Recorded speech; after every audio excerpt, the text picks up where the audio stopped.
Hi everyone. Right, we've just heard the refugee kid, and we're going to find out, hopefully, in this chapter, what it means, seeing as the chapter is called The Refugee Kid.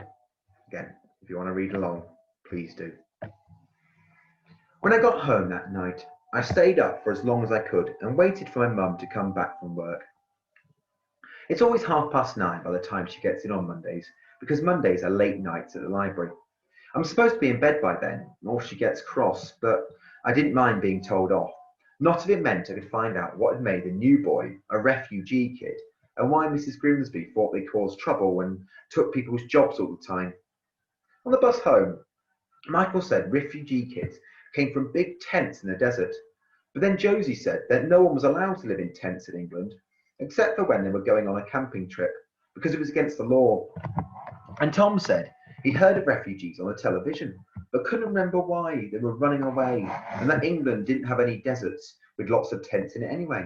It was all very confusing, but I knew my mum would know because she works in a library, and libraries have books about everything. My mum is amazing, and the most cleverest person I know, even cleverer than Mrs. Khan.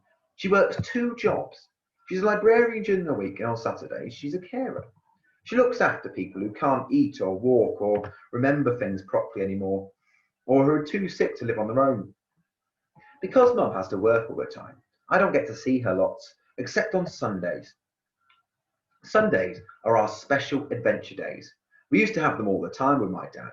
Whenever we had a day off, he would wake us up early, pack a lunch, and we'd set off in the car for an adventure. Usually to the seaside or a safari park, or if the weather was cold, for bowling or a movie. We can't really afford to do any of those things now because when I was 6 years old, my dad died in a car crash. Sometimes I worry that I'm forgetting him, even though I miss him every day. But when I think hard and dive right down into the deepest parts of my brain, he's still there. He was the funniest dad anyone could ever had. He used to be a carpenter and loved to build things out of whatever he could find. This is what dad looks like in my memory. He always talked a lot more than Mum and loved to make up stories, but more than anything, he loved listening to music. He had a huge music collection and was always fixing the old fashioned record player my grandfather had bought for him for his 13th birthday. He taught me how to play the big black discs on it and how to polish the large golden sound horn properly. Mum was going to sell it last year to help pay the bills because apparently the older something is, the more money it's worth. Only for things, that is, not people.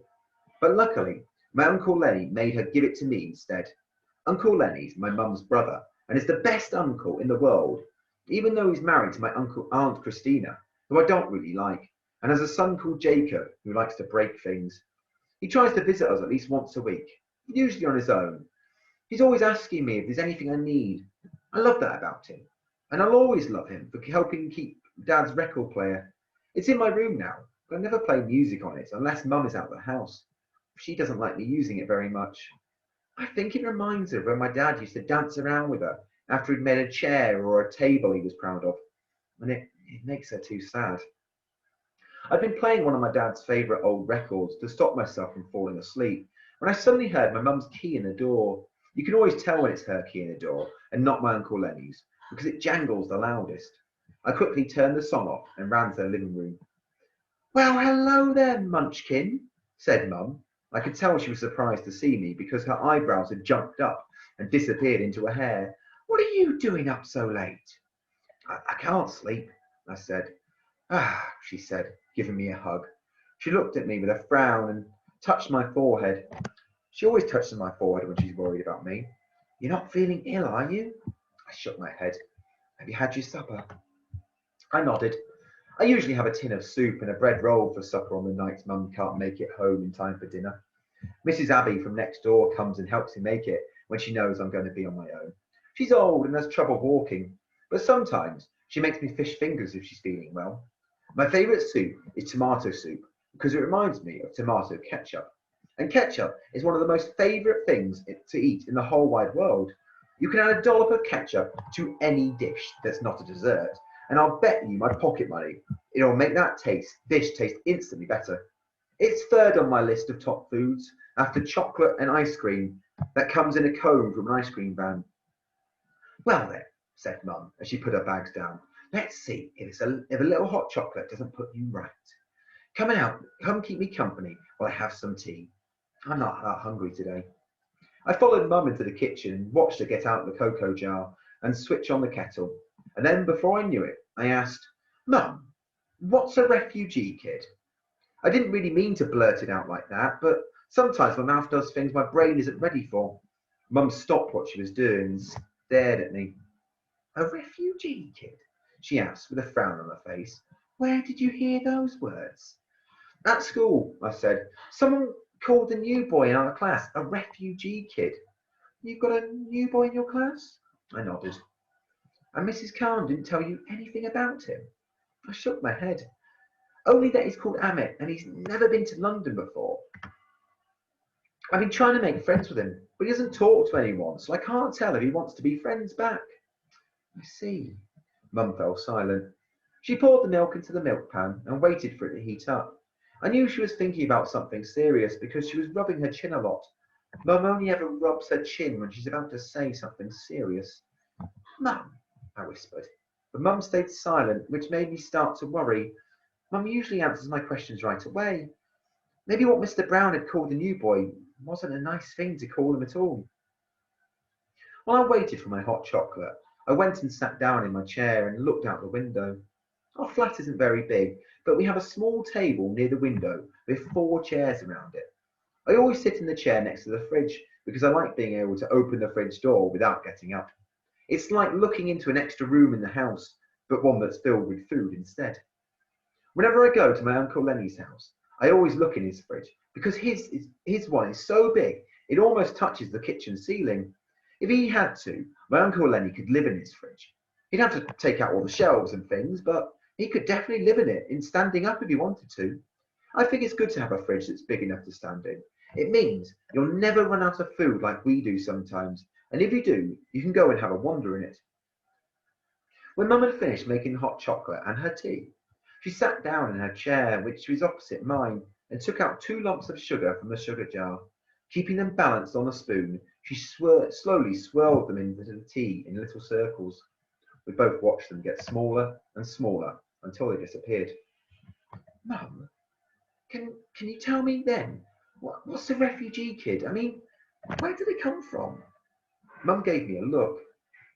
She has at least 20 different looks that give me a secret message, and I know what all of them mean. This one meant, stop asking me. Then she said, do you remember those lifeboats on the telly, darling? The ones about people squeezed in that you were asking about? I nodded. It had been in the middle of the summer holidays. Mum and I were in the sitting room. She was doing a crossword, and I had been colouring in some drawings I had done, and the news was on in the background. The TV screen had suddenly changed from a woman reporter standing on a beach to a video of lots of people in boats in the middle of an ocean, all looking scared. I had felt sorry for them and asked Mum what was going on. Do you remember what I said? Asked Mum. You said that they were trying to find somewhere new to live because their home wasn't nice to live in anymore. Exactly, my love. They were what people call refugees. And people like the new boy in your class are called refugee kids because they've had to leave their homes and travel very far to try and find a new house to live in. Do you mean like Dana? I asked, wondering if Dina was going to be called a refugee kid in a new school too. She'd moved to Wales because her mum and dad couldn't find a house in London. Mum shook her head. Not exactly, she said. Dina's mum and dad wanted to move. They had a choice and they wanted to live in a much bigger, nicer house than the one they had already.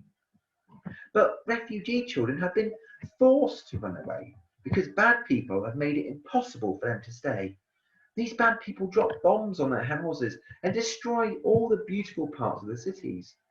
And the place where the refugees used to live have become so horrible and so scary that they can't live in them anymore. So they walk for miles and miles and get into boats to travel to countries they've never been to before and go to strange places they don't know, just so they can find somewhere that's safe enough to live again. Oh, I said quietly. I wondered what the refugees had done to make the bad people so angry. Last year, two first graders in school had tripped over Brendan the bully to get back at him for chasing them, which made him so angry that he smashed open their lunch boxes and stomped on all their food. What did refugees do to make the bad people want to hurt them? I asked, thinking it must have been something very bad to make someone want to drop a bomb on their houses. Mum shook her head. Nothing at all, darling. The bad people are just much stronger than they are and like to feel big and powerful by bullying them. You see, some people think that by taking away things from other people and hurting them, it gives them more power. And the more power they have, the more they want, and the greedier they get. So they go on hurting more and more people until everyone just wants to run away. Just like the bullies at school, I said, feeling angry. Well, I guess it's sort of like that, smiled Mum, except the bullies the refugees are running away from are a lot bigger and a lot more horrible. They force people to leave everything they've ever had behind, even the people they love most in the world. I thought about the new boy and felt sorry for him. Maybe he had been forced to leave behind lots of things that he loved most in the world, and that's why he didn't talk to anyone and needed so much seclusion. I tried to think of what I would leave behind if I had to run away from lots of bullies, but I couldn't decide. All I know is that I could never, ever leave my dad's record player behind, or his favourite hammer, which is still in the bottom kitchen drawer. Mum got up and took a mug to the sink. Now, I know you want to make friends with this new boy, but you mustn't be too eager. He'll need lots of time and space first. Okay? I nodded, even though I didn't really understand what she meant. If I was the new boy, I would use up all my time to make as many friends as I could, especially if I had just run away from bullies that were bigger and more horrible than the bullies at school. I wondered if I should tell my mum about all the lemon sherbets and white mice and the orange with the smiley face I'd given him, but then she said, the world has never been a kind place to refugees. In a sad way, she sounded just like she did whenever she talked about my dad. So even though I wanted to ask at least four more questions, I decided not to say anything else. Now, drink up and off to bed, and I'll come and tuck you in just a few minutes. Mum came and ruffled my hair. She always ruffles my hair when she wants me to think she's happier than she really is. I drank the rest of my hot chocolate just as quickly as I could and ran to bed. Mum only ever tucks me into bed when she's home early, so this was a special treat. I love being tucked into bed, even more than I love beating everyone else in a race or scoring a goal. It's the best feeling in the world to be wrapped up all warm and fuzzy and in a blanket by someone you love more than anyone else on the planet and who loves you right back. As I lay waiting for Mum to come in, I thought about all the things she'd said about the bombs and the boats and the bad people who were so greedy that they made everyone want to run away from them. I had so much to tell Josie and Tom and Michael, especially as I didn't think their mums and dads would have told them half as much as my mum had told me. It's one of the things I love most about Mum. She always tries to answer my questions no matter how tired she is or how hard my questions are, and she always tells me the absolute truth. Michael's parents are always saying, not now, dear, or we'll tell you when you're older. And Josie's mum keeps telling her that girls are meant to be quiet and not to ask so many questions. But my mum never says anything like that to me. I think it's because of all the books she reads. Mum says that the best books leave you with the more questions than answers, and that's the fun part. You have to try and find the answers for yourself, somewhere else. And Dad used to say that the more questions you ask, the more clever you'll be, because that's the only way you'll ever know more than you already do. I think this is the first time in my life that I've ever wanted to be extra, extra clever about anything, because by the time Mum had come to tuck me in for the night, I had a long list of questions in my head that I wanted to ask the new boy. 11 exactly, and this is what they look like. My 11 questions. Where did you have to run away from? 2. What language do you speak? 3. Who's the woman in the red scarf? 4. Do you have any brothers or sisters? 5. What did the bullies do to make you run away? 6. Did you have to get on a boat like the people on the news? 7. What sports do you like best? 8. What's your favourite fruit? 9. How far did you have to walk to get away from the bullies? 10. Do you like it here or do you miss your old house more? 11. Do you have a best friend? My 11 questions would help me know everything I needed to know about the new boy so that I could be his best friend. And I was going to find out the answers to every single one of them. And that is the end of chapter 5. You can see chapter 6 is called The Woman in the Silver Scarf. I wonder who that's going to be. So now we know that a refugee kid is someone who's been forced to leave their home when they don't want to and try to find somewhere safer. I bet that means Amit's got a real story to tell. But unfortunately, no one in the class speaks his language. So how are we going to find out the answer to that? Well, hopefully we'll find out soon. See you soon. Bye.